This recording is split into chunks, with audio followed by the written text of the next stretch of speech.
There's a lot of tips and tricks out there about prompting ChatGPT and other large language models, but how do you really make the AI work for you? Here's 3 very practical tips, not just about prompting, but how to improve your workflows and improve yourself and improve the outputs. The 3rd tip is especially useful. Not many people are doing it, and everyone should be.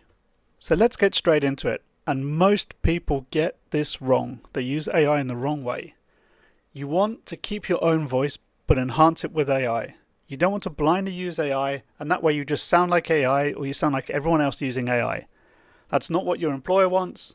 It's not what customers want to see, and it's not helping you. So what can you do instead? You can let the AI critic what you write so you can improve. And that way, not only what you output is great, but you become a better writer. You become a better communicator in all situations. And you also learn how to use the AI better as well. So here's a concrete way to do that. Instead of asking an AI to write an email to your team, for example, do it this way. Say, I'm going to send this message to my team. Write that email yourself. And then say, I want to ask you some questions on it to see if I'm conveying what I intended to. So you set the LLM up with the context, and then you can ask it questions and see if it's communicating what you want. So to make this concrete, here's an example of a prompt I'll put into ChatGPT, Claude, or whatever your favorite tooling is. I'm going to send this message to my team, and here I've written an email where I'm trying to allay fears around a new product. I'm trying to convince the team that it's a positive direction. And I've said I'm going to ask you some questions on it to see if I'm conveying what I intended to. So I spent a small amount of time writing this email, and I want to get it right. And after doing that, I can ask things like, is the strategy clear? Do people who are not working on Zimbo know what to do? What did I miss? And the feedback you get from large language models today is often very specific and very helpful. And at this point, the AI will probably ask, do you want me to update it for you? Don't do this. I strongly recommend you don't do it, but you have another shot at updating that email. And then you give it back to the large language model, your updated version, and you continue to ask questions. Yes, this takes a little bit longer than just asking the AI to write it. But by doing it this way, you keep your own voice. You make sure that everything is addressed. If you ask the AI to do it for you, often you're lazy and the AI will miss things because it doesn't have all the context you have. But by having an email, then asking questions on it and seeing what the response is, you can make sure that email covers everything you want to. And this feedback will make you a better communicator, which will help in all kinds of scenarios. So this is a good way to leverage AI. Use AI as a critic. So tip 2 out of 3 in this video is to use AI to generate prompts. One of the best prompt engineers is AI itself. And a key thing to remember here is that when prompting, context is king. You know what you intend to do, but the AI does not. It does not know what you want unless you tell it. So when you see people writing 1-sentence, 2-sentence prompts and the output isn't what they expect, it's because they haven't given the model enough context. So let's make this concrete. Here's an example where I want to take a selfie and I want to turn it into a headshot. But I don't want it to be just any headshot. I want this to be a sporty, an intense headshot that's worthy of a magazine cover. Maybe I've just won a Grand Slam or something. So here's my selfie. This isn't me. I actually generated it with Gemini. And you can see this with 2 reasons. One, there's a little AI icon in the bottom right. The other reason is it's a selfie, but the phone I'm taking the selfie with is in the picture, which tends to be a giveaway. But anyway, it'll serve our purpose for this example. So here I give it a simple context. Generate a black and white headshot from this selfie.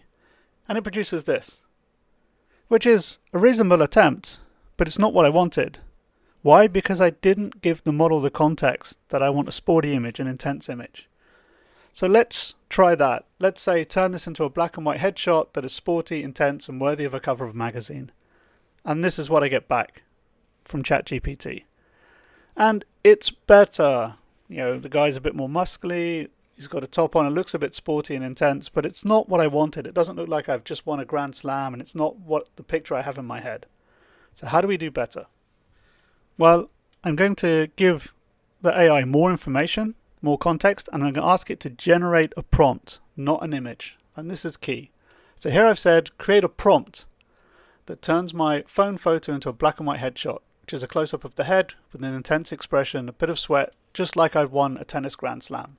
The prompt should include all the details about lighting, camera position, camera settings, contrast, and all the specific things needed for a professional sports shot that could be used to advertise luxury products or be on the cover of a magazine.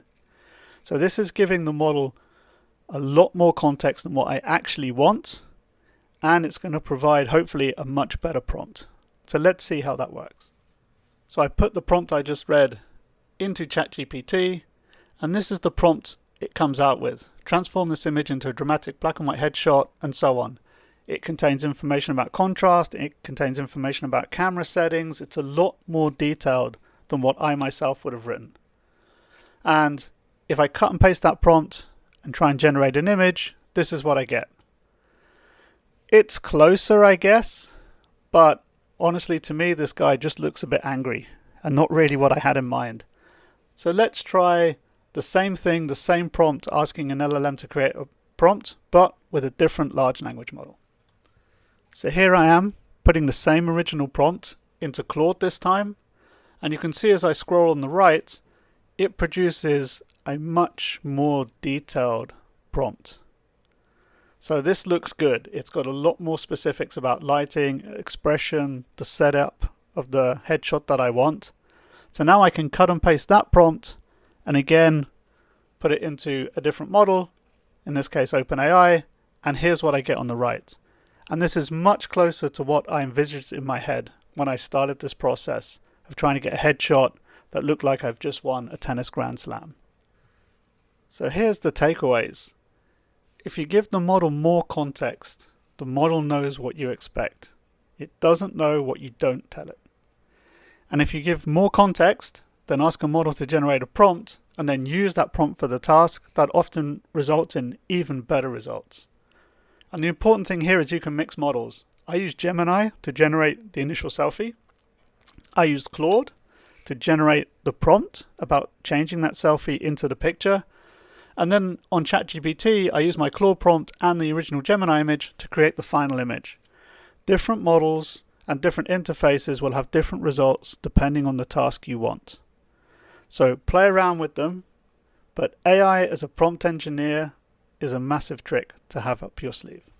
And if you like these tips and tricks, there's more of them in my AI course, Your AI Guidebook, but it goes way beyond tips and tricks. You can learn how AI actually works. You don't need any coding, you don't need any math, you don't need any AI experience. We start from the very beginning and walk you through it step by step. And there's a couple of free chapters so you can see what the course is about. The link is in the description. And if you like this content, please like, subscribe so you can see when more videos come out. And for the final tip, it's in two parts. You can use AI to critique prompts and the output. And you can do that to build up your own prompt library for all your workflows. This is so key. Remember that many of these large language models can use a lot of context. As we saw in Claude, we had a couple of pages. So you can spend a lot of tokens, a lot of these input context on creating an ideal prompt, especially if you're in a work environment and you're repeating workflows or doing something very, very similar again and again. It's worth investing time in creating awesome prompts for different workflows. And these prompts can be several pages long. I know several successful people who have built up a very good SOP for their prompts, for their workflows, and the prompts are complete, they're full, and they're long. And you don't have to do this all at once. You can build up your own prompt library over time for different workflows. You have one that works well, you revisit it every time you do the workflow, and over time you can extend it and get better using this technique of getting the AI to critique the prompt and the output. So here's how you can use AI to critique both the prompt and the output.